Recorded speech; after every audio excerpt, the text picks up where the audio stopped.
insyaallah ada jalannya, insyaallah, insyaallah, insyaallah ada.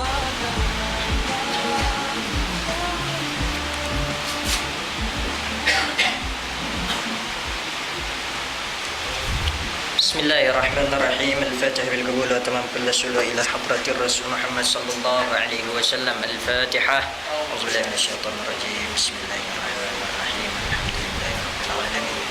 Arrahmanir rahim. Maliki yaumiddin. Iyyaka na'budu wa iyyaka nasta'in. Ihdinas siratal mustaqim. Siratal ladzina an'amta 'alaihim ghairil maghdubi 'alaihim waladdallin.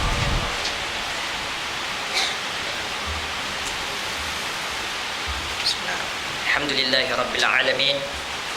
Wassalatu wassalamu ala asyrafil anbiya'i wal mursalin wa ala alihi wa sahbihi ajma'in. Amma ba'd. Assalamualaikum warahmatullahi wabarakatuh. Alhamdulillah.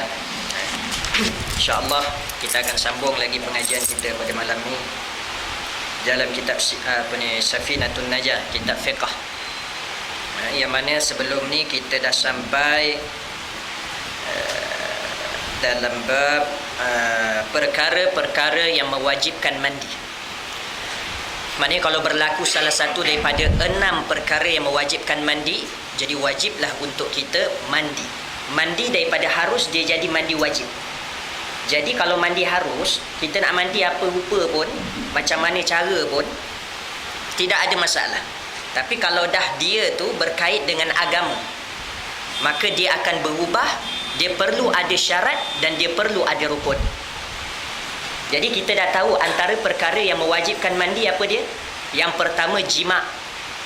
Tak kisahlah jima' tu maksudnya memasukkan zakar ke dalam faraj perempuan ataupun memasukkan zakar ke dalam dubur lelaki ataupun perempuan, ataupun memasukkan zakar ke dalam dubur binatang. Yang wajib dia mandilah, binatang tak wajib mandi. Dan seterusnya, kalau keluar air mani, kalau keluar udara haid, kalau keluar udara nifas, kalau apa lagi?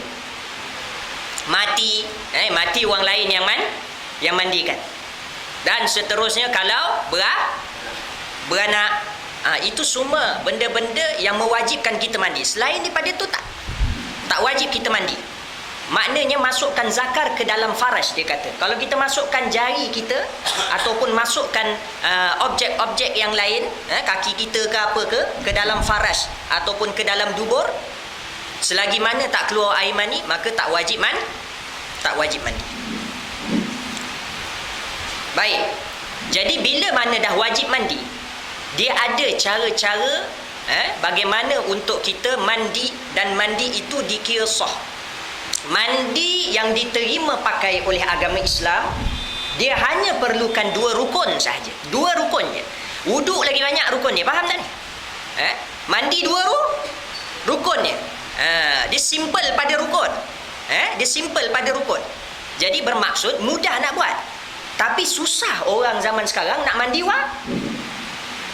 wajib. Dia susah nak mandi wajib. Alasan dia sejuk lah. Kalau kat negara macam Mesir ke, Switzerland ke, boleh lah. Ni kat Malaysia sejuk lah. Ataupun tak sempat lah. Ataupun macam-macam lah. Saya pernah orang mengadu, dia tak mandi wajib 20 tahun. Itu tak apalah. 20 tahun 20 tahun tak mandi wajib. Tak tahu lah dia reti ke tak reti ke mandi wajib, ataupun dia pemalas lah tu. Kalau belajar tak sampai sejam, kita dah boleh tahu cara mandi wajib. Jadi itu yang kat sini. Yang terbaru ni, itu tak apalah, mungkin kat Sabah tu teruk kan. Dia Islam belum sampai sepenuhnya. Dekat Sabah tu 35 tahun. Semenjak dia masuk Islam, sampailah dia masuk Islam je. Dia masuk Islam je. Dia semayang apa semua, tapi tak mandi wajib. Jadi mandi wajib ni rukun dia senang je. Dan kalau kita tengok betul-betul mandi wajib ni, perkara yang menyebabkan dia wajib mandi secara tak langsung sekaligus dia menjadi perkara-perkara yang membatalkan dia punya kesucian dia. Maksudnya dia menjadi junub ataupun berhadas besar. Hanya ada 6. Hanya ada 6. Baik. Jadi selain daripada 6 tak membuatkan dia berhadas besar. Apa dia Ustaz? Rukun mandian wajib isnan. Tengok tu, furudul ghusl, dapat jumpa? Fardu mandi. Ada isnan. 2. Yang pertama, an-niyah, ni yang wajib. Jadi bila kita dah buat 2 perkara ni, selesai mandian wajib kita. Faham tak ni? Selesai. Tak payah nak susah-susah kalau kita ni jenis pemalas. Faham tak ni? Selesai. Kadang mandi biasa lagi teruk. Perlu sabun, perlu shampoo, kena gentel zakar, betul? Betul ke tidak? Ya. Macam-macam kita buatkan, ya. Celah kelangkang gatal ke, celah ponggong gatal ke. Kita tonyo sana, tonyo sini. Yang perempuan lagi lah. Dia ada step-step dia. Pakai lotion dulu. Entahlah, lepas tu lotion dah kering ke apa, baulah dia ni dan sebagainya. Bau kulit lembut smooth. Ni tak perlu smooth tak lembut ke tak lembut. Dia perlu yang pertama ni niat. Yang pertama niat. Jadi niat mandi wajib macam mana? Ni bahasa Arab dia saya bagi tahu. Nawaitu raf'al janabah ataupun nawaitu raf'al hadasil akbar ataupun nawaitu ghuslal wajibah ataupun nawaitu taharah minan nifas ataupun nawaitu taharah minal haid. Itu dah semakin khusus. Faham tak ni? Tapi kalau dia keluar haid ke, dia mandi wajib ke, ataupun dia berjima ke, ataupun beranak ke, dia niat je nawaitu raf'al janabah kalau nak bahasa Arab kan. Selesai semua. Selesai semua apa yang junub ada pada dia, walaupun berlapik-lapik junub dia. Faham tak ni? Lepas jima keluar air mani pula. Lepas air keluar air mani beranak pula misal. Faham? Lepas beranak jima balik. Nifas dulu. Lepas nifas jima balik. Lepas tu baru dia mandi. Mandi hanya sekali sahaja. Baik. Yang seterusnya wa ta'mimul badani bil ma'.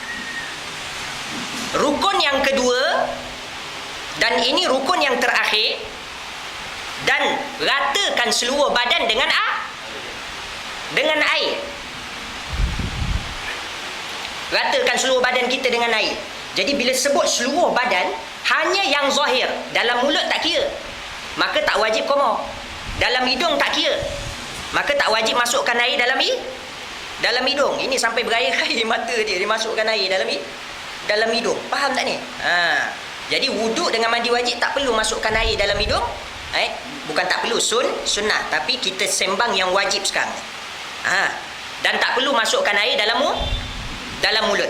Hanya yang zahir yang kita boleh nampak dan yang kita boleh rasa. Faham?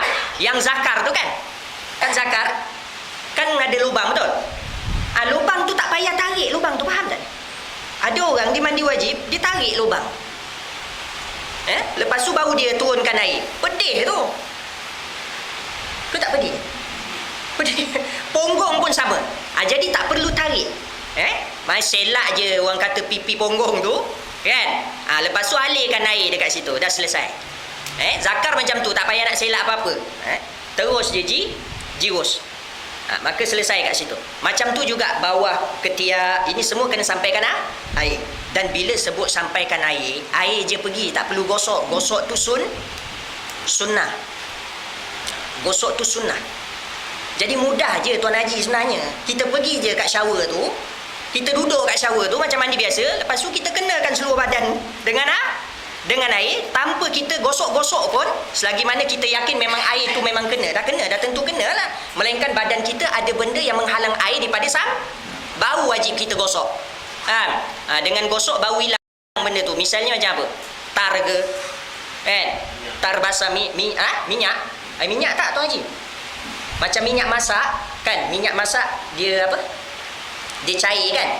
Kadang kalau kita mandi tu dia jadi macam apa tu, bulat-bulat air tu, betul tak? Dia bulat-bulat air, kita rasa macam tak rata, betul? Rata tu, rata. Dia yang penting air kena dulu, bukan air tu kekal ke tak kekal macam sedia kala, tak. Walaupun dia jadi bulat-bulat macam tu tak ada masalah. Tapi kalau minyak tu minyak keras, tahu minyak keras? Macam mana cat satu lagi, cat tu macam dah memang keras betul. Ni jelly pula. Gel yang orang pakai kat rambut tu. Kan? Yang keras tercacak tu. Yang itu tu. Yang itu wajib basuh dulu. Lepas tu baru kenakan air.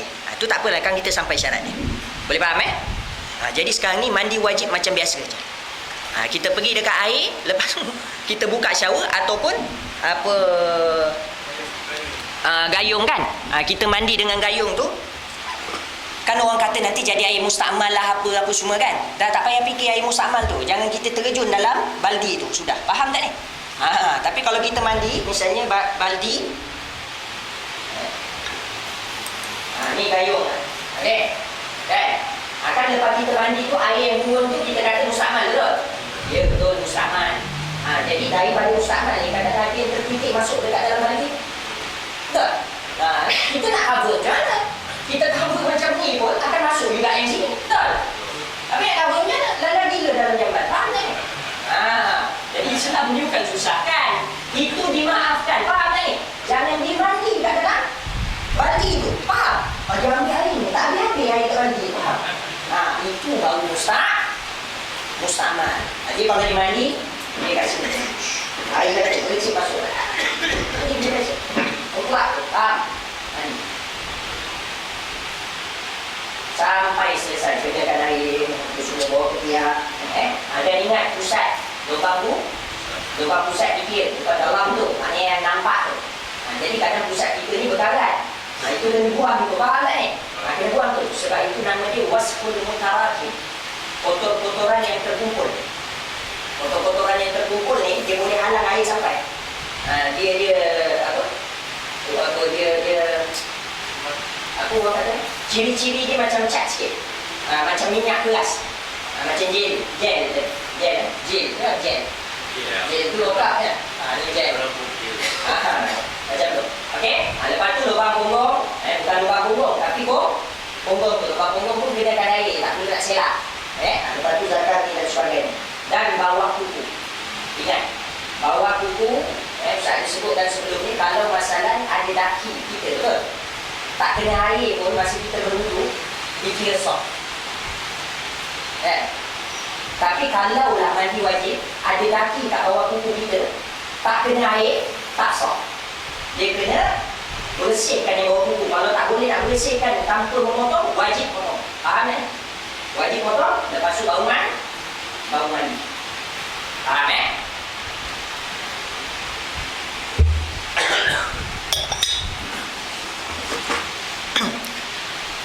Jadi selesai. Ada pun cara-cara yang disunahkan pula. Kita mandi tu sebanyak 3 kali pada setiap basuhan bahagian badan kita. Ni Ustaz buat secara ringkas. Disunahkan mandi berdiri, disunahkan wuduk duduk. Boleh faham Dan disunahkan sebelum mandi tu wuduk dulu. Okey. Wuduk. Dan disunahkan jangan bogel lah, yang bulat, faham tak ni? Pakailah tumban ke apa ke. Satu, duduk. Lepas tu mandi. Mandi disunahkan mula daripada bahagian atas sekali. Ada shower atas kan. Lepas tu dah basuh ke atas ni, disunahkan pula kita mulakan dengan bahagian kanan. Ni semua sunah. Yang wajib 2 tadi je. Rata air, jangan lupa niat. Selesai. Faham? Niat bila Ustaz? Niat mula-mula air sampai. Faham? Kita tak ada kepala macam tu. Apa tu niat? Nawaitu rafa'an janabah lillahi ta'ala. Kalau bahasa Melayu dia, sahaja aku mengangkat janabah aku kerana Allah Ta'ala. Aku tu tak perlu lah, sahaja aku mengangkat janabah kerana Allah. Kerana Allah tu sunnah dia. Dia wajib sahaja aku mengangkat janabah. Ataupun sahaja aku mandi wajib. Ada betul? Aku air kena kan? niat macam tu. Dah selesai. Dia dah bermula mandi wajib. Jadi misalnya kalau dia tak nak teruskan, dia tak nak teruskan mandi wajib. Dia kata, aku dah mula dah mandi wajib ni, breakfast dulu. Dia breakfast. Faham? Makan. Lepas 2 jam baru dia sambung kan? Faham tak dia sambung kan? Dan dalam masa 2 jam tu, dia tidur, dia berak, dia pegang isteri dia. Selagi mana dia tak buat 6 perkara yang mewajibkan mandi tadi, maka mandian wajib dia berterusan. Faham tak? Mandian wajib dia berterusan. Jadi tadi dia asuh balik kan? Dia masuk tangan tak? Kan sambung tak lepas 2 jam tangan kiri tak? Ini kalau bangsa pemalas tak akan haji seni, faham ke tidak? Kita pun tahu. Tapi nak kata sah ke tidak? Sah. Masuk tak? Masuk kaki kanan tak? Masuk. Lepas 2 jam masuk kaki kiri tak? Faham? Tapi dia tinggal semayang lah. Tak elok lah. Tapi saya nak kata sah ke tidak mandi wajib? Sah. Kalau sah mana dia boleh sembahyang tak? Maksudnya? Tapi setelah selesai dan lengkap. Ini dia baru basuh kepala, betul? Baru basuh tangan. Tapi kalau dah selesai semua, barulah sah dia punya semayang. Jadi saya nak bagi tahu dekat situ, mandian wajib dia tidak terputus. Dia boleh berterusan walaupun setahun. Tapi setahun berdosa lah dia tak semayang, faham tak? Tapi nak kira mandian wajib dia sah tak? Dalam setahun tu selagi mana dia tak keluar air mani, tak jima, tak keluar haid, tak keluar nifas dan sebagainya, sah. Faham? Tiap-tiap hari dia basuh sinci. Sinci je, insyaAllah neraka depan dia. Tapi sah ke tidak? Tak adalah orang buat macam tu. Tapi nak kata sah ke tidak? Sah. Jadi kalau kita nak cover mandi wajib dia, mandi wajib kita tuan, misalnya yang muda-muda ni baru mandi kan, orang-orang tua dia akan tengok kita mandi ke tidak pagi tu. Faham tak ni? Dia akan perhati mandi ke tidak ni. Terutamanya mak perempuan, dia risau anak dia pemalu misalnya kan, kod dia tolak suami dia, dia tak nak ke. Faham tak ni? Ni komen ngangguk ni apa pasal? Beria. Bagus. Jadi kalau misalnya keluar subuh tu, dia akan tengok kita mandi ke tidak. Jadi taktik dia, dia ada teknik. Malam tu kita masuk bilik air kan, kita basuh bahagian kepala dengan setengah badan kalau kita tak nak mandi kan. Basuh bahagian kepala dengan badan. Okey, kemudian kita pun keluar. Besok sambung masa subuh nak sembahyang jemaah dengan pak mentua, basuh daripada pusat hingga ke bawah. Dah selesai. Jadi nampak asal kering je atas ni. Ini tak mandi ni. Padahal kita nak cover, faham? Segan yang dia orang tu tahu kita dah bersama dengan isteri. Ni Syekh Nuruddin yang ajar ni, faham?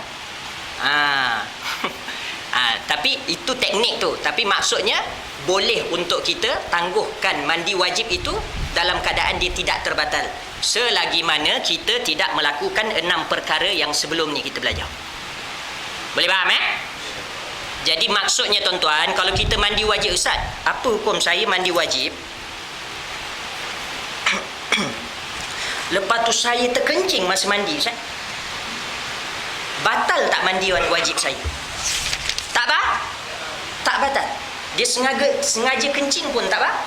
Tak batal. Itu kencing, Ustaz. Kalau berak, Ustaz, kadang ada manusia macam ni, faham tak ni? Dia tambah, dia tension kita, faham tak? Kalau berak, Ustaz, tak apa. Kalau member berak atas sentar pun tak ada masalah. Maksudnya beraklah beramai-ramai pun tak akan menjadikan kita junub dan tak akan membatalkan mandian wajib kita. Faham tak ni? Jadi kalau masa tengah mandi jenis bangsa was-was ke ataupun dia mandi lama kan, dia sakit perut, beraklah dulu. Ini dia tahan, dia mandi, dia tahan kencing tu dah penuh pundi. Dia mandi, sampai dah sah apa semua, baru dia kencing. Tak perlu, boleh kencing masa mandi. Okey, baik. Syurutul wudu'i 'asyaratun. Masuk di dalam bab syarat berwudu ada 10. Kita baca banyak sikit. Syarat berwudu ada 10. Berwudu ni apa tuan-tuan? Kan kita dah belajar, sampaikan air pada anggota-anggota yang khusus. Anggota-anggota yang khusus apa? Masa wudu, muka, tangan, kepala dan kaki. Baik, bila dia sebut ini adalah syarat-syarat wudu, termasuk juga dekat situ ini adalah syarat-syarat mandi. Ingat tu, faham tak? Senang kata ini syarat-syarat bersuci guna air. Okey? Yang menghilangkan hadas. Faham? Yang pertama apa Ustaz syarat dia? Yang pertama al-Islam. Mesti orang Islam. Kau kalau nak wuduk, tak sah wuduk kau kalau kau kafir. Betul? Kau kalau nak berwuduk, tak sah wuduk kau. Yang kedua apa dia? Wat tamyiz. Dan mumayyiz. Tuan tahu mumayyiz apa tuan? Mumayyiz, budak mumayyiz. Tuan ni tahu. Dia malas nak fikir lah tu. Tahu tak budak mumayyiz? Tahu kan? Macam mana kita nak tahu dia mumayyiz? Maknanya dia nak bagi tahu kat sini budak tu mesti dah mumayyiz. Okey? Maknanya orang yang tak ada tamyiz, dia tak ada mumayyiz tu, maka dia tu tak sah dia punya wuduk. Macam mana kita nak tahu orang tu dah mumayyiz? Apa dia? Apa dia? Dia dapat bezakan mana baik, mana buruk. Itu tak jelas tu. Tak tepat. Berakal. Tak, budak-budak pun berakal. Tak sesuai tu. Macam mana kita nak tahu dia dah mumayyiz? Anak kita. Balik dah melampau. Itu dah boleh kahwin.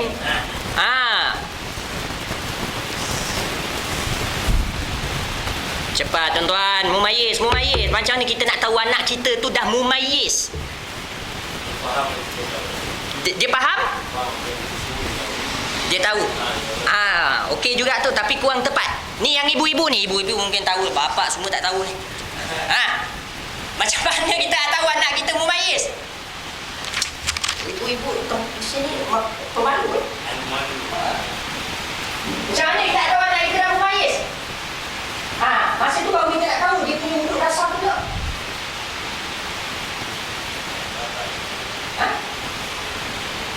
Dia boleh membezakan mana batu, mana tamar. Maksudnya, tamar dengan batu kan lebih kurang besar dia sama.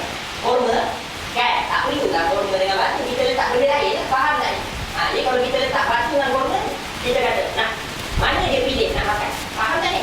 Jadi kalau dia ambil korma dia makan, dia suapkan kita dengan batu lah. Mumayyiz lah dia.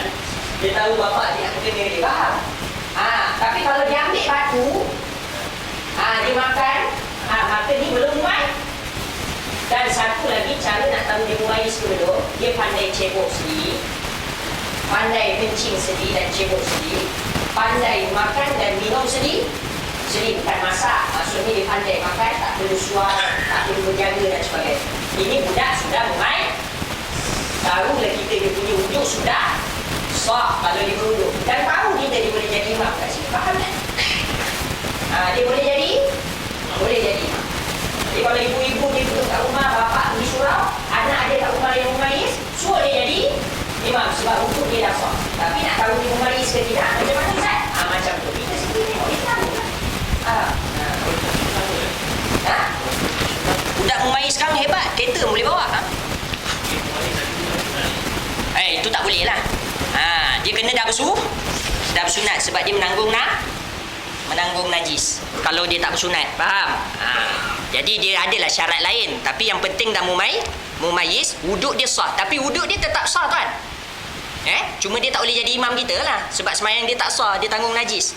Tapi wuduk sah tak? Wuduk sah. Faham? Kita berwuduk bukan mesti badan seluruh bersih. Bahkan kalau kita kencing, lepas tu kita tak basuh lagi zakar kita tu, ataupun berak tak basuh lagi ponggong, lepas tu kita berwuduk, sah tak wuduk itu? Tak basuh lagi dah berwuduk, sah ke tidak?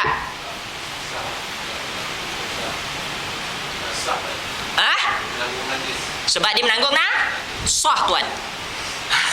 Yang menanggung najis mandi tak sah. Mandi pula semayang tak sah. Mandi kalau menanggung najis, okey. Wuduk kalau menanggung najis sah. Yang penting jangan najis tu ada dekat tempat kita nak basuh lah. Faham? Kalau ada kita basuh dulu, lepas tu kita berwuduk macam biasa.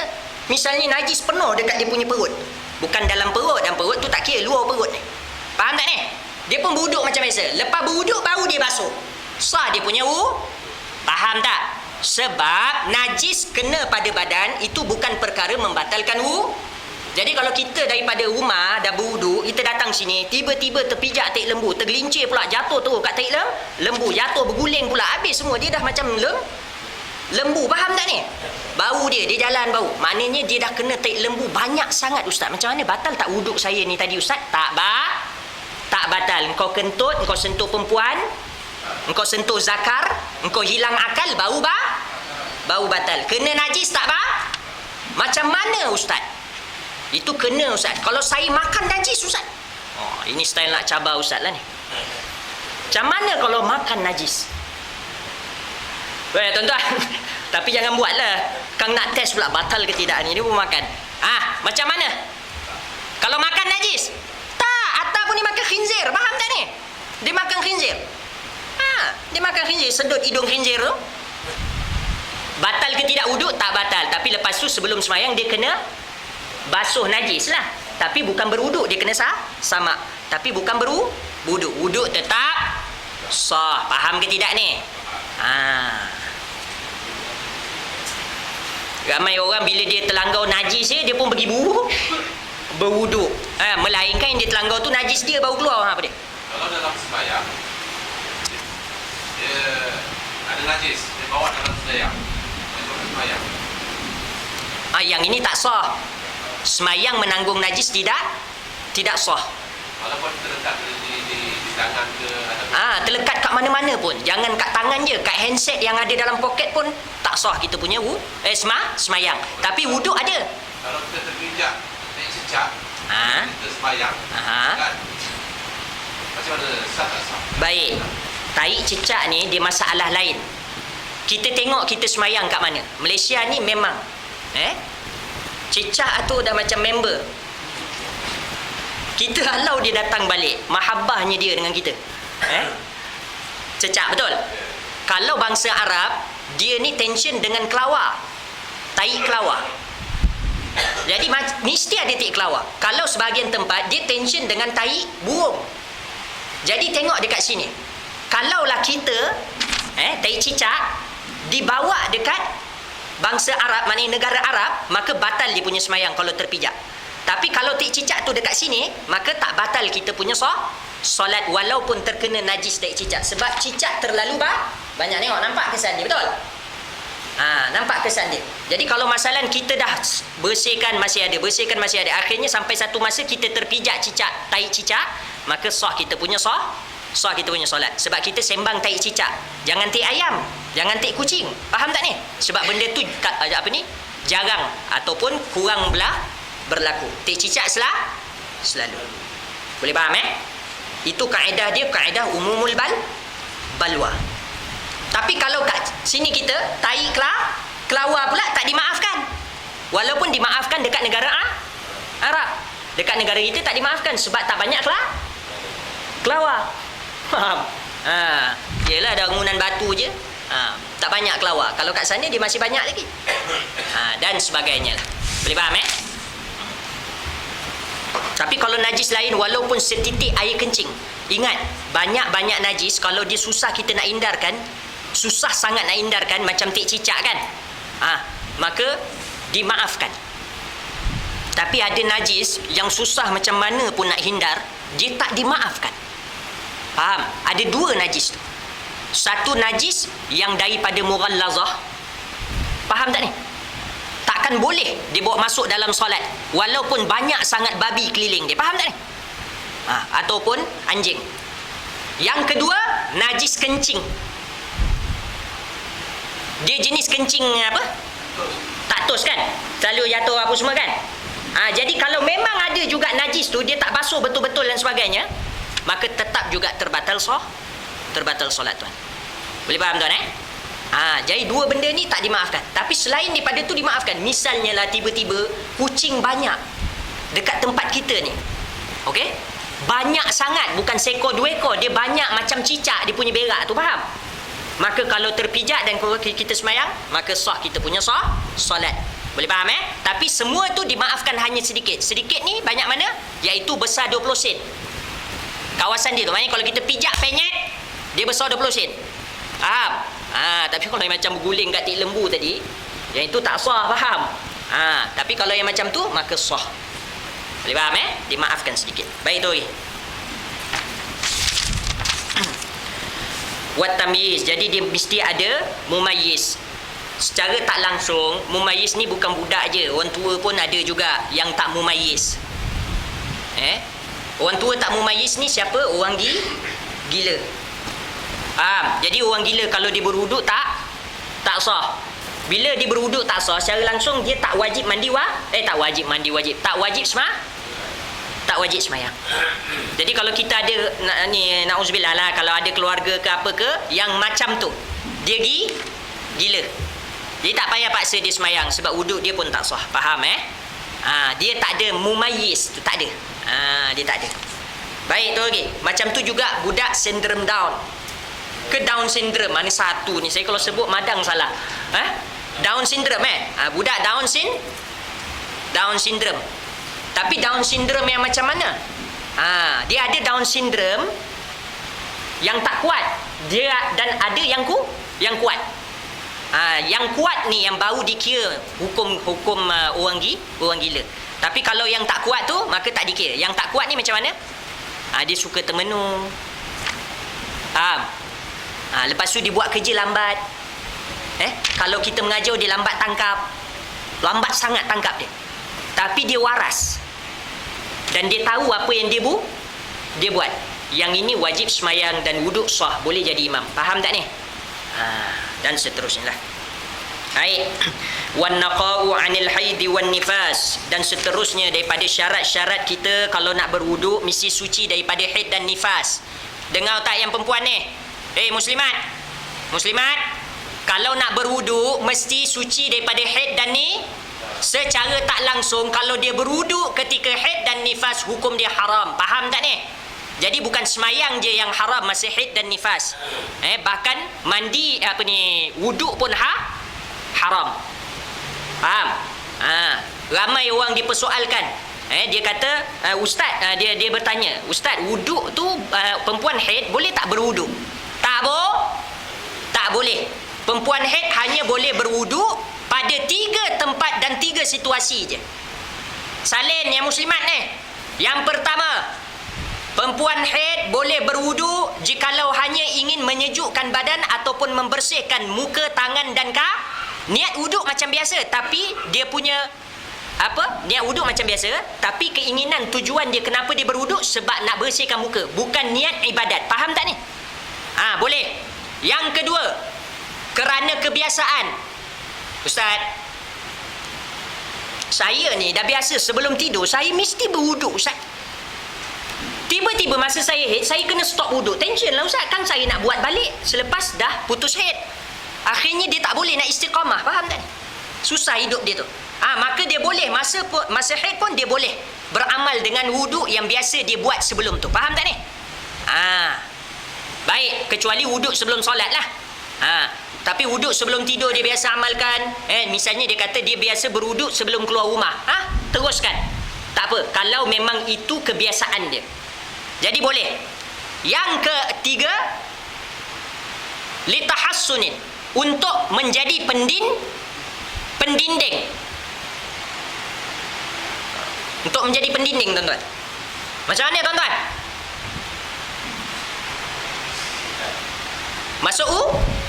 Masuk hutan. Perempuan ni kadang dia kalau tengah kotor tu dia risau betul tak? Dia risau je. Kena pula kalau dia duduk kat tempat yang orang kata banyak jin dengan setan. Tepi laut, dekat gunung, dalam hutan, dan depan TV. Itu lagi banyak setan dia. Faham tak ni? Tapi tak kisahlah. Yang penting dia rasa perlu untuk berwuduk supaya menghindarkan diri dia daripada berlaku benda yang tak elok ataupun dia diganggu dengan makhluk-makhluk yang jahat. Tak kisahlah bunian ke apa, hantu ke, setan ke, jin ke, kita anggap semua tu ada lah. Misal kan, dia datang daripada dua ni je, jin ataupun setan. Maka dekat situ boleh berwuduk sebelum nak panjat gunung. Haid tapi nak panjat gunung, nak buat iklan. Kan ada iklan tu, iklan apa tu? Pet tuala wanita tu. Kan, yang dia panjat gunung tu nak tunjuk selesanya. Walaupun dalam keadaan haid boleh panjat gunung. Yang penting beli dia punya benda tu. Faham tak ni? Kau nak buat tu, takut nak panjat gunung, takut terkena gangguan ke dan sebagainya, dia pun berwuduk dengan wuduk tu. Wuduk apa? Wuduk pendinding. Niat macam biasa, tak payah niat macam ni. Saja aku berwuduk, wuduk pendinding, tak payah. Faham? Niat macam biasa. Saja aku berwuduk. Tapi tujuan kita supaya jadi pending. Sebab kita tahu memang wuduk kita tak sah sebab kita haid. Tapi bila kita niat macam tu, maka kita akan dapat nazarah daripada Allah. Faham Faham tak yang perempuan? Dah, jangan persoalkan. Jadi kalau tak boleh tu, dah jangan wuduk. Dia kadang-kadang manusia ni yang tak boleh tu dia nak buat masa tu. Tak boleh. Padahal masa tu dia boleh taat pada suami. Banyak lagi benda dia boleh buat. Zikir, baca Quran, bersedekah, berkhidmat. Faham? Tafakkur, memikirkan Allah punya ciptaan. Banyak nasihat dekat jiran. Kurangkan mengumpat. Macam-macam. Faham? Semayang juga dia nak buat masa tu. Wuduk juga dia nak buat masa tu. Susah kita nak menjawab. Apa ni ustaz? Kuranglah amalan saya. Kurang. Tak kurang Bahlul. Faham? Engkau banyak lagi amalan. Faham? Banyak lagi amalan. Kau nak pergi Mekah masa tu pun boleh. Bukan tak boleh perempuan haid pergi Mekah. Boleh. Bahkan boleh mandian sunnah kat Mekah. Faham tak ni? Silakan buat benda-benda yang dibolehkan. Baca Quran tu besar manfaat dia. Datang belajar ilmu dan sebagainya. Baik tu. Wa an ma yamna'u wusulul ma'i ilal basyarah, dan antara daripada syarat-syarat dia mestilah terhindar daripada benda yang mencegah air daripada sampai ke kulit. Maknanya pada tubuh badan kita masa berwuduk ataupun mandi wajib, jangan ada benda yang halang kita tu kulit kita tu daripada kena air. Kita nak tahu benda tu halang tak halang macam mana tuan-tuan? Halang tak halang.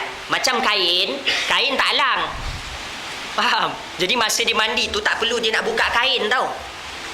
Kadang-kadang ada orang dia mandi, dia buka kain tu.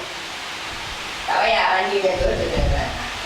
Air tu dia mengesap. Kain tu dia mengesap. Dia kena dekat bawah tu. Tapi sibat lebih sikit. Sibat lebih sikit supaya kita yakin. Okey. Lepas tu kalau tak yakin sangat sebab bawa kelantang apa semua, masukkan tangan gosok. Gosokkan sampai sibat. Tapi kalau tak nak, selak dia juga faham. Simak. Bagi puas hati faham. Baik. Kemudian, itu kalau badan kita tak ada apa-apa masalah. Ni kalau masalah ada benda yang menghalang air daripada sampai. Misal, cat, misal liquid. Macam mana Ustaz kita nak bezakan benda tu menghalang air ataupun tidak? Betul? Macam mana kita nak bezakan Ustaz? Okey, tengok sini. Minyak kalau cair, dia tak halang air. Minyak kalau keras macam tadi gel. Apa lagi? Minyak yang keras, grease hitam tu. Yang tebal tu kan. Apa lagi? Tingos. Silikon tu apa ya? Itu gam.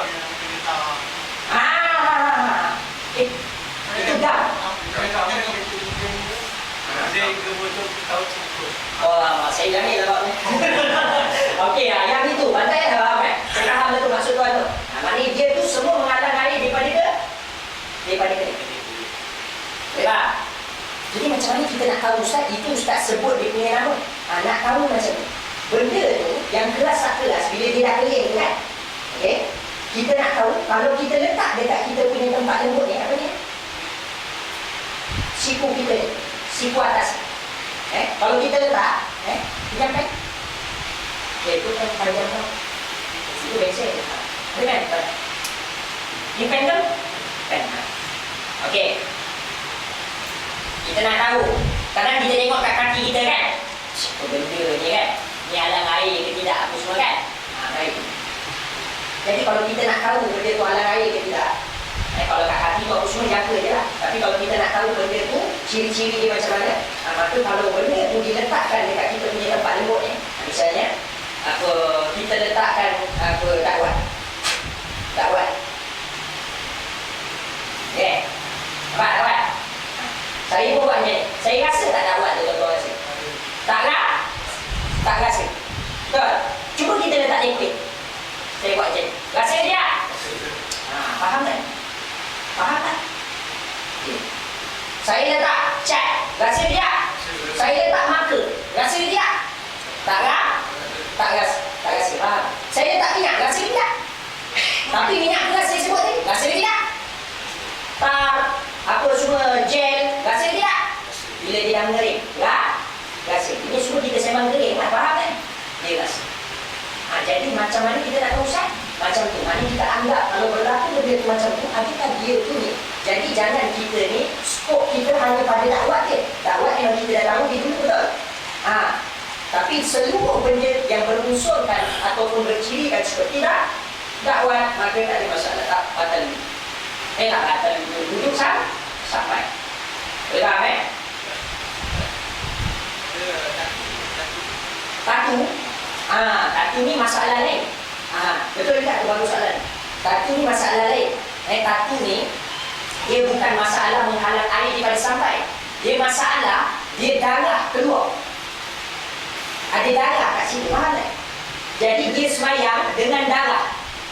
Jadi orang yang bertatu, syarat yang pertama, Islam kata dia mesti hilangkan tatu. Tetapi kalau dihilangkan tatu, meninggalkan kesan yang buruk. Misal, parut yang nyata. Misal, sakit yang teramat sangat. Misal, boleh rosak fungsi dia punya tangan ke, fungsi-fungsi apa-apa lah. Misalnya dia buat kat tangan dia kan. Kalau dia buang tatu tu, tangan dia jadi lemak nanti. Itu fungsi-fungsi dia kan. Benda-benda macam ni kalau ada, maka tak wajib dia buang. Wuduk dia solat dan semayang macam biasa. Boleh faham Kadang orang baru masuk Islam kan. Jangan suruh dia buang tu. Potong dia punya tatu sampai ke zakar nanti. Faham tak ni? Kalau dia nak buang, dia mati tu. Tak mati pun bunuh rupa dia. Kan? Misalnya ada tatu sini. Harimau Malaya. Misal lah. Tatu sungguh. Bukan tatu yang lukis. Itu tak ada masalah tuan. Misalnya muka dia tu dia lukis dengan harimau Malaya. Dengan pen lah, dah buat pen ke marker kan. Yang jadi rimau tu kan. Dia duduk dengan muka rimau tu tak apa, swap. Faham? Jangan yang muka rimau tu dia buat dengan liquid ke, dengan cat ke, yang itu tak swap. Bila dia mengeras, kita rasa kering. Yang tu tak swap. Faham Okey, baik. Jadi, kalau tatu, maka tak ada masalah. Dia boleh teruskan jikalau tatu tu adalah memudaratkan kalau kita buang. Tapi macam sahabat saya, kalau dia tatu sikit je. Sahabat saya dia ada tatu. Dia Cina masuk Islam. Tatu dia kat sini, dia tulis. Tatu dia apa? Dekat Yaman lah ni, dia apa? Ada tulisan kat situ, tulisan Cina. Tahu tulisan Cina tu makna apa? Sabar. Sabar. Jadi bila dia nak tumbuk orang, dia tengok, dia pun bersabar. Masa dia jahil dululah, masa dia kafir, faham tak ni? Itu motivasi dia. Sebab dia selalu kena buang kerja, asyik menumbuk orang ni. Kerja bergaduh je. Jadi dia pun buat tatu tu. Konon-konon dapat sabar, tak ada pun. Masuk Islam baru bersabar jadinya. Bagus orang tu. Bagus. Baik tu lagi. Wa an la yakuna 'alal 'udwi ma yughayyirul ma, dan seterusnya jangan ada pada tubuh badan benda-benda yang mengubah sifat air. Sekarang ni masalah air tu sampai ke tak sampai dah selesai. Kan saya kata dakwat tak ada masalah, betul tak? Tapi masalahnya sekarang pula kalau dakwat tu banyak dan sangat cair. Ini dakwat kering, betul? Ini dakwat cair. Misalnya dekat tangan dia tu jatuh dakwat tu. Apa? Ing tu dakwat lah, betul? Dakwat cair dalam botol tu jatuh kat tangan. Dia tengah jatuh tu dia berwuduk macam biasa. Jadi air yang kena dekat dakwat tu, dia dah berubah sifat dia. Dia bukan air mutlak dah, dia dah jadi dakwat. Faham? Sebab dia cair. Kalau macam ni dia tak menjadi warna dakwat. Jadi kita nak tahu dia tu dah berubah ke tidak macam mana Ustaz, kita tengok. Kalau dia jatuh air tu, kita boleh ambil balik, tengok dia boleh jadi dakwat. Maknanya hitam dia sama macam dakwat tu tadi. Faham? Yang ini adalah perlu dia basuh dulu dakwat tu selesai, baru lepas tu basuh tangan. Faham tak ni? Kita kata air memang sampai, tapi masalahnya air yang sampai tu dah berubah sebab dia dah bercampur dengan macam tu juga orang yang pakai minyak wangi, kan? Misalnya dia pakai minyak wangi banyak. Dia pakai kat tangan misal, dia pakai minyak wangi banyak. Jadi bila air tu kena dekat tangan, air yang dia nak wuduk ni, air yang jatuh tu kalau dia ambil balik, member dia boleh jadikan minyak wangi, masih wangi, dia kuat lagi. Maka itu tidak sah dibuat berwuduk. Dia kena basuh dulu minyak wangi tu, lepas tu baru berwuduk. Faham ke tidak ni? Satu lagi, perempuan yang bermakeup. Perempuan yang bermakeup, makeup ni yang bahasa Arab di mikyaj. Perempuan kalau bermakeup, dia kadang ada muka dia pink apa semua tu kan. Itu makeup haram, faham tak ni? Pipi kau kalau coklat, biar coklat. Nak putih sikit tak ada masalah, letak bedak. Tapi orang tahu nampak coklat. Tapi kalau pipi dia coklat, orang nampak merah ataupun ungu, kan? Yang itu haram, mengubah ciptaan. Jadi kalaulah masalah dia pakai juga macam tu dan sebagainya, dia nak berwuduk, dia kena basuh, buang dulu. Sebab itu sangat tebal. Bedak yang banyak sangat tebal. Faham tak ni? Dia kena basuh dulu, lepas tu baru berwuduk macam biasa. Tapi kalau masalah tak tebal, dia boleh terus berwuduk tanpa perlu basuh dulu. Faham tak ni? Baik.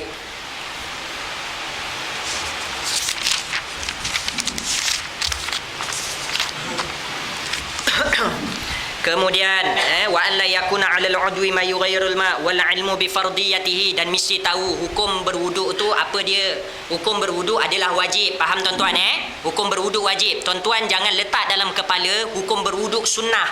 Hukum berwuduk wajib. Dia nak semayang ke dia tak nak semayang ke, hukum berwuduk tetap wajib. Cuma wajib dengan segera, wajib boleh dilambatkan. Macam ni. Dia wajib, tapi wajib yang boleh dilambatkan. Tapi bila dah masuk waktu dan perlu nak semayang, dia jadi wajib yang perlu disegerakan. Faham tak ni? Dia hanya akan jadi sunnah pada satu situasi je. Bila ustaz? Kalau perbaharui dia dah ada wuduk. Dia saja nak berwuduk lagi. Kan? Dia dah berwuduk, lepas tu dia lepak-lepak, dia duduk, dia makan apa semua. Lepas tu dia dah kering badan dia dengan air wuduk tu tadi. Dia rasa nak berwuduk lagi. Dia pun berwuduk. Ni nama dia tajdidul wuduk, perbaharui wuduk. Hukum dia yang ini baru sunnah. Kalau memang kita terkentut, belum berwuduk lagi, wuduk yang akan kita wuduk ni ingat tu, faham tak ni? Kalau kita anggap sunnah, maka tak sah wuduk. Faham? Cuma bila nak semayang, dia jadi wajib segeralah. Sebab semayang nak tak nak kena berwuduk. Baik. Wa an la ya'taqida fardan min furudihi sunnah. Dan janganlah menyangka daripada fardu-fardu, rukun-rukun dalam wuduk tu dan mandi wajib itu adalah sunnah. Faham tak ni? Kalau dia misalnya dia basuh muka, lepas tu dia basuh tangan, lepas tu kepala tu dia kata kepala, sapuan kepala ni adalah sunnah bukan wajib. Tak, sapuan kepala kalau dia menganggap itu sunnah, maka tak sah. Walaupun disapu, dia kata ni sunnah ni, tapi dia sapu. Faham tak ni? Ataupun dia basuh kaki, dia kata kaki ni sunnah ni, yang lain wajib.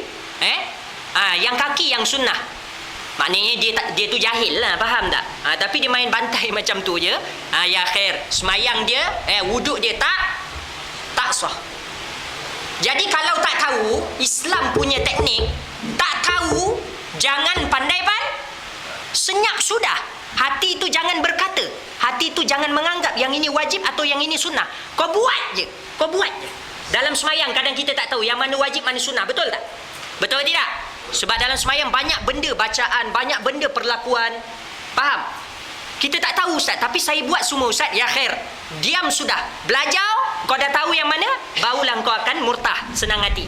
Tapi sebelum tu, engkau dalam keadaan susah hatilah. Tapi semayang sah ke tidak? Sah. Selagi mana kau tak anggap yang mana wajib, yang mana sunnah. Boleh faham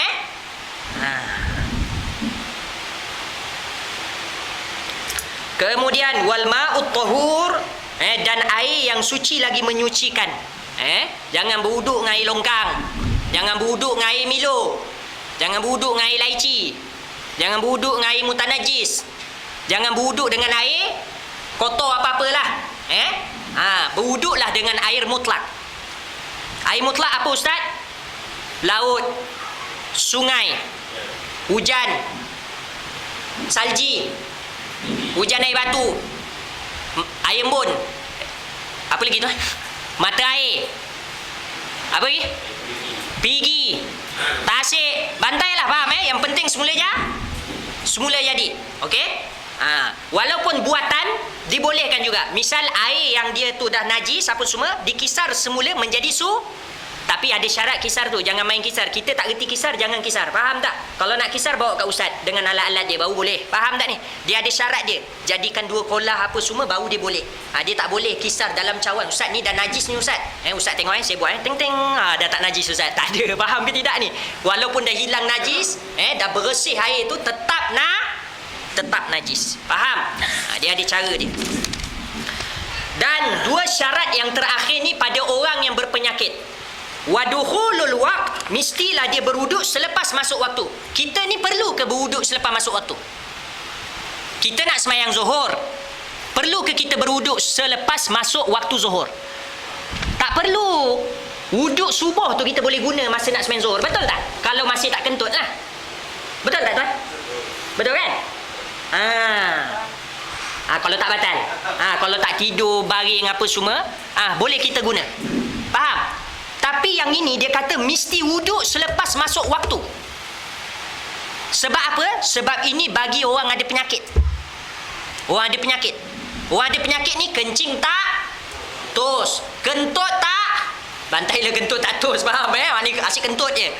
Dia marah dia kentut, dia suka dia kentut, dia merajuk dia kentut, dia tension dia kentut. Faham tak? Dia gembira dia kentut. Yang ini orang ada penyakit ni.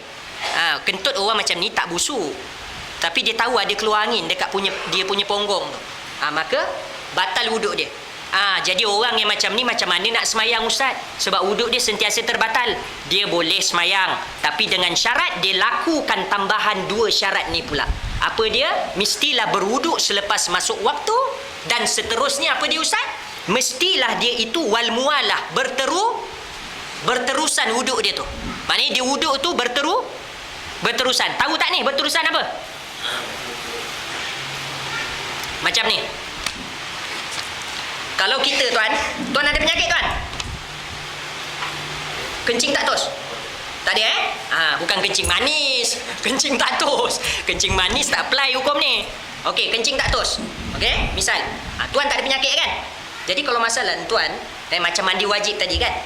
Tuan kalau berwuduk kan, kita berwuduk, basuh muka. Dah habis basuh muka, misal orang rumah tuan kata, Bang pergi kedai tak bang? Tuan ada orang rumah lagi tak? Kang sedih pula kan, saya takut juga.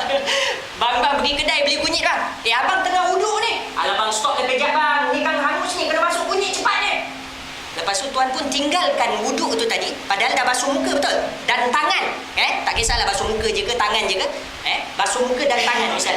Baik, sekarang nak sambung basuh kepala. Dia pun berhenti kan, dia pergi kedai macam jam pula lah, traffic light rosak lah, apa semua, kereta pula tayar bocor misal. Dia sampai lepas 2 jam, tapi dia tak kentut, dia tak buat apa-apa perkara yang membatalkan wuduk. Tuan balik boleh sambung terus. Sapu kepala, basuh kak, semak. Faham tak ni? Orang yang ada penyakit kencing tak tos dengan kentut sentiasa ni, dia tak boleh macam tu. Faham? Misalnya dia tengah berdiam semua dah basuh tangan, orang rumah dia pun suruh beli kunyit. Faham? Dia melangkah je nak pergi beli kunyit sedangkan dia belum habis wuduk tu tadi, dan semayang terus, maka terbatal wuduk dia. Dia balik, dia kena wuduk semua. Faham tak ni? Baik, dan berterusan tu bukan di antara wuduk dengan wuduk je. Berterusan tu di antara wuduk dengan solat juga. Yang perempuan kena ingat, istihadah dia kena dengan hukum ni. Perempuan istihadah kena dengan hukum. Perempuan haid tak payahlah, dah sebab dia haram semayang. Perempuan istihadah wajib semayang. Betul ke tidak ni? Jadi perempuan yang istihadah, yang keluar darah tapi bukan darah haid, dia wajib semayang. Maka wajib semayang dia itu, cara dia macam mana ustaz? Dengan 2 syarat yang ustaz sebutkan tadi. Apa dia? Mestilah selepas masuk waktu dia berwuduk, dan mestilah wuduk dia tu berteru dengan semayang sekali. Faham tak ni? Misal waktu pun masuk, ni ustaz nak ajar. Waktu masuk ni yang perempuan punya lah, biasa perempuan yang berlaku ni. Lelaki kalau kencing tak tos. Okey? Masuk waktu. Dah masuk waktu, dia pun masuk ke jamban. Dia bersihkan darah dulu. Bersihkan darah. Lepas bersihkan darah, dia ambil lepek dia ke apa dan sebagainya. Dia pun lepekkan. Saya pun tak tahu macam mana, maaf bantai je lah, dia lepekkan. Dia pakai.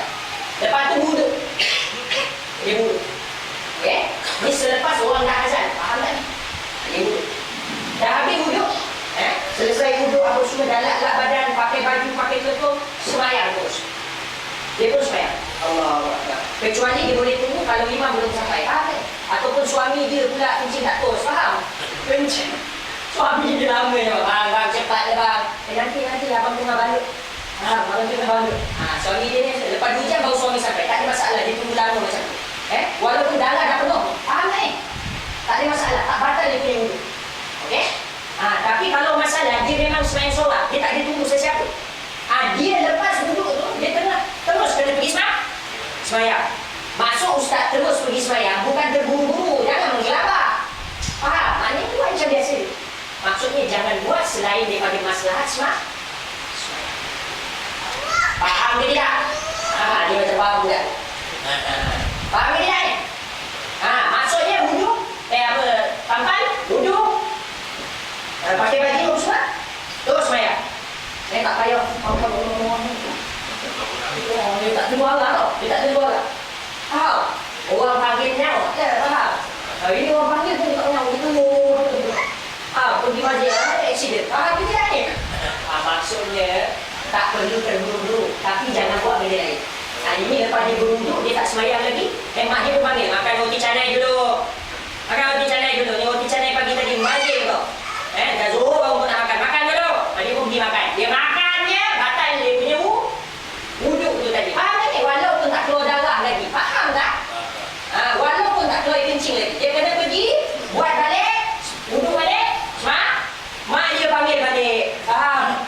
Macam-macam makanan dulu habis. Ya dah. Selesaikan makanan dulu baru wuduk. Faham ke tidak ni tuan-tuan?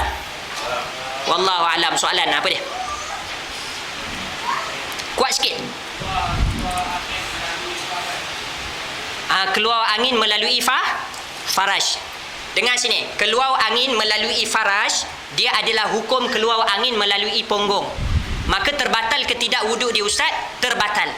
Tapi macam mana dia nak semayang ustaz? Sebab dia bangun daripada sujud, dia bangun daripada tu, asyik keluar uji angin dia. Kadang bergerak sejadah. Itu saya tambahlah, faham nak kata maknanya kadang orang kalau rahim dia dah jatuh, betul? Dia susah nak hindarkan tu. Maka wuduk dia macam mana tuan? Wuduk dia macam yang saya sebutkan tadi. Berwuduk selepas masuk waktu, dan berwuduk setiap kali nak semayang, dan wuduk dia setiap kali nak semayang wajib, dan wuduk dia tu mesti dilakukan berteru. Tapi yang angin keluar tu tak payah pakai balutan, tak payah pakai pad, sebab dia angin, dia bukan najis. Boleh faham jadi pad tu dah tak payahlah, wuduk terus ya. Masuk waktu wuduk, lepas tu semayang. Boleh faham Jadi masa semayang tu walaupun keluar macam perang dalam masjid, tetap sah dia punya solat. Orang macam ni bahkan boleh jadi imam. Bukan imam pada lelaki lah, faham? Dah dia perempuan, dia boleh jadi imam. Dia tak ada turun martabat dia. Soalan? Ustaz, Pak mandi tadi tu, ada kata dalam kita mandi tadi tu, kita sentuhlah kemaluan kita tanpa amblak ni. Macam mana mandi kita tu? Mandi tetap sah. Yang batal wuduk je. Faham tak? Yang batal wuduk. Jadi kalau lepas tu kita nak semayang, kita kena berwuduk lah. Tapi kalau kita mandi, daripada awal tu memang kita tak buat perkara yang membatalkan wuduk, kencing ke, sentuh zakar ke, apa dan sebagainya. Habis je mandi, kita boleh tahu pergi semayang. Wuduk dah ada. Faham tak ni? Tapi kalau masalah kita tak berwuduk, kita mandi, kemudian kita belek zakar kita apa semua kan. Maksud belek tu bersihkan betul-betul. Saya selalu macam tu. Saya bersihkan betul-betul apa semua. Memang saya lepas tu saya wuduk balik. Saya wuduk balik. Tapi tak perlulah ikut saya. Kalau tuan boleh bersihkan betul-betul tanpa sentuh, ya khair. Tapi kalau tak boleh, perlu berwuduk. Jadi kalau tersentuh masa tu, mandi wajib tak batal. Takkan batal. Yang batal mandi wajib tu macam biasa. Yang tempat kita dah basuh, jangan basuh dah. Basuh tempat yang seterusnya. Faham? Tak payah nak mandi balik. Soalan? Pantas. Ya tuan? Apa wuduk yang tangguh ni Ustaz? Seperti saya pernah dapat tahu yang wuduk tangguh tadi, lepas kita basuh muka, kata basuh tangan, ada perkara kita boleh buat, tapi boleh sambung balik sebelum air basuhan mula-mula kan belum kering. Betul. Tapi kan Ustaz cakap tadi sampai 2 jam. Saya rasa memang betul buat tak buat rasanya, tapi saya tak merasa dengan Ustaz dia. Tapi dia berjam, dah 2 jam dah kering rasanya. Saya kita nak sambung lagi balik. Betul. Jadi maksudnya sah ke tidak? Baik, macam ni tuan. Dia bahasa Arab dia, istilah dia. Apakah mualah? Mualah ni berterusan saya sebut tadi kan. Dia punya definisi dia, an yaghsil al-udwa tsani qabla jafafil awal ma'a i'tidalil hawa wal mazaj wal zaman. Apa dia mualah berterusan yang dimaksud ni? Iaitu mestilah membasuh anggota kedua sebelum kering pertama. Okey? Dalam keadaan suhu, musim dan keadaan cuaca itu seimbang. Maknanya kalau lepas kita basuh muka, nak tunggu kering muka ni kan dalam 3 minit, betul ini dalam keadaan suhu seimbang. Kalau suhu tak seimbang, misalnya musim panas, minit dah kering. Tapi tak dikira seminit lah, dikira 3 minit. Sebab dia dikira yang suhu seimbang, kebiasaan punya. Boleh faham? Baik, jadi betul yang ustaz tu cakap tu. Iaitu mestilah dia berwuduk sebelum kering anggota yang sebelum tu. Faham tak ni? Ustaz pula kata boleh sampai lepas 2 jam dan lepak lagi kat Tesco tu. Faham tak ni? Sebab apa? Sebab yang perlu dia berwuduk terus, maksudnya sebelum kering tu hukumnya sunnah, bukan dia hanya menjadi wajib pada orang ni. Faham tak ni? Yang silsil bol, yang silsil bol bahasa Arab pula, kencing tak tos, kentut tak tos, istihadah dan sebagainya. Yang itu dia mesti takkan boleh pergi Tesco. Kan saya dah kata tadi, kalau orang rumah dia panggil, jangan dia melangkah je dah batal. Faham tak ni? Tapi yang ini, kalau masalah ni yang kita ni kan, yang kita ni, kita berwuduk, lepas tu orang rumah minta pergi beli kunyit, betul? Tuan pun pergi beli kunyit kan? Maka tuan punya wuduk, saya kata apa tadi? Kalau balik sambung, sah ke tidak? Sah. Tapi tuan dapat tak sunnah pahala daripada berterusan? Tak dah? Faham tak? Jadi tak dapat sunnah pahala. Wuduk sah ke tidak? Sah. Bukan 2 jam je, 2 hari pun boleh. Selagi mana tak kentut, tak tidur, tak kencing dan sebagainya. Soalan? Sebab saya bagi tahu yang wajib tadi yang sunnah, fahamkan dekat situ bahawasanya selain daripada tu sunnah yang kita buat. Tapi adalah juga bid'ah. Itu nanti kita naik kitab tinggi sikit lah. Soalan? Okay, tuan. Luka jatuh motor tapi dah kering, tapi ada yang kopeng kulit tu kan. Jangan tu nak pakai sembahyang. Sakit ke? Sakit. Dah hampir baik. Tapi ada kopeng. Kopeng tu. Jadi dia tak nak kopeng tapi dia cuba basuh. Ada rasa. Kopeng tu lah kulit. Kopeng tu dikira kulit, walaupun dia macam nak tertanggal macam tu kan. Kopeng dikira kulit. Tapi kalau dia dah terbuka macam tu, basuh yang dalam lah. Tetapi kalau dia masih terlekat macam tu, terbuka sikit-sikit, dia adalah kulit. Faham itu masalah. Tuan basuh je macam orang terbakar badan tu kan. Kan dah kering lah, dah kering. Kalau basah tu jangan basuh, sakit tu. Tapi kalau dah kering apa semua? Basuh. Basuh macam biasa. Kuping adalah kulit. Dan ingat, air daripada kuping tu kadang ada air yang putih tu, betul? Air gatal orang panggil Air tu suci, tak najis. Faham? Jadi kalau air tu ada masa kita tengah semayang, sah kita punya semayang. Ataupun kita selet kat orang yang tengah semayang, sah dia punya semayang. Lepas tu jadilah pergaduhan. Faham ke tidak ni? Itu cerita lain lah. Sebab benda tu kotor, tapi sah ke tidak? Sah. Dia hukum ingus. Kalau semayang sambil beringus, sah ke tidak semayang? Sah. Sebab ingus tak najis, cuma dia kotor. Soalan?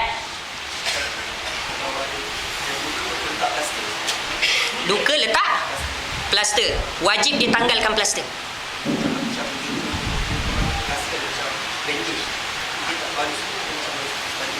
Okey, betul? Tak boleh buka. Okey, betul? Bukan simen. Bandage lah. Okey, habis? Maksudnya Mustafa nak kata apa? Wuduk macam mana? Nak wuduk macam mana? Jadi kalau dah tak boleh buka, dia dah masuk hukum tayamum. Jadi cara dia berwuduk macam mana? Kalau orang yang ada bandage, dia sama hukum macam orang yang patah tangan. Sebab dia dah ambil sebahagian daripada tempat tempat wuduk. Kecuali bandage dia macam mana? Misalnya luka dia bulat macam ni, bandage dia bulat tepat. Faham tak ni? Luka dia bulat, dia punya penampal tu bulat tepat dekat tempat sakit tu. Yang ini wuduk macam biasa, tak perlu dia mandi wajib. Maksudnya dia tak perlu kenakan pada tempat tu. Dia tempat yang sihat je. Tapi tak perlu tak perlu mandi wajib, tak perlu tayamum. Faham Tapi kalau yang macam Mustafa kata, dia kalau lekat tu biasanya ada salutip pula kat bawah tu, betul? Yang ini dia ambil tempat yang tak sepatutnya. Maka secara tak langsung dia perlu tayamum. Jadi cara macam mana? Berwuduk. Tayamum dululah. Tayamum. Okey. Tayamum muka dengan tangan, betul? Sapu semualah. Kemudian berwuduk muka, tangan, kepala dan kaki. Yang air tu sapukan dekat atas bandage tu tadi. Sapukan, bukan jirus, sapu. Maka sah dia punya tu. Faham jadi tak berubah hukum dia. Dia sama macam orang patah tangan yang balut dengan banyak. Sebab dia ambil tempat. Dia akan berubah hanya kalau dia tu balutan tepat ataupun kurang sikit daripada yang luka. Yang itu baru dimaafkan. Boleh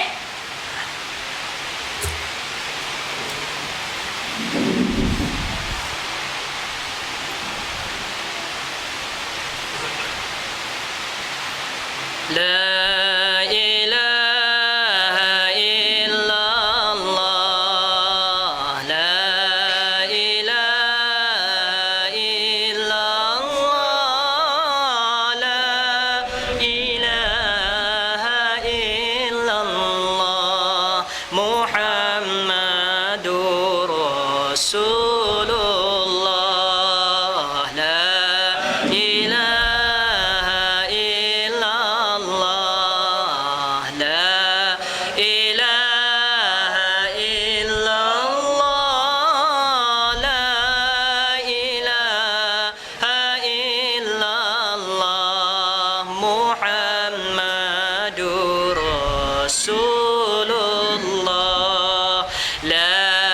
ilaha